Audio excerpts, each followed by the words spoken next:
L'immersion en eau froide change la donne si tu as envie de remodeler ton tissu adipeux et si tu te soucies vraiment des signatures métaboliques différentes de l'exercice. Tu penses peut-être que l'immersion en eau froide brûle les calories d'une façon similaire à un exercice. La science montre que l'eau froide agit sur un plan totalement différent au niveau moléculaire. Quand les chercheurs ont examiné des tissus adipeux et les ont comparés après un exercice et après des bains froids, ils ont vu quelque chose d'assez étonnant. L'eau froide va toucher un ensemble de protéines uniques dans tes cellules graisseuses que l'exercice ne va jamais toucher. Et une étude en 2024 a cartographié ces différents signaux métaboliques, mais justement cette étude elle a montré que le froid va stimuler tes cellules graisseuses d'une manière que même des centaines de burpees vont jamais pouvoir faire.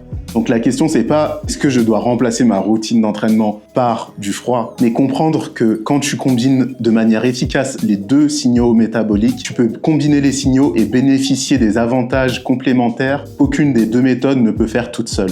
Vois l'exposition à l'eau froide comme le yin et l'exercice comme le yang. En effet, en te mettant dans l'eau froide, en plus de perdre de la graisse, tu vas synthétiser de la graisse brune ou beige qui va te donner une meilleure résistance au froid, prend beaucoup moins de place dans ton corps et tu vas profiter pendant plusieurs heures après ton immersion de la perte de calories en brûlant des graisses. C'est toujours des choses qui sont bonnes à savoir si tu as envie d'aller un peu plus loin ou si tu t'intéresses justement aux différences entre les pratiques. Donc la prochaine fois que quelqu'un te dit que les bains froids ne servent à rien, tu sauras à quoi penser et tu sauras comment l'implémenter dans ta vie de manière à ce que tu en tires un maximum de bénéfices. À bientôt!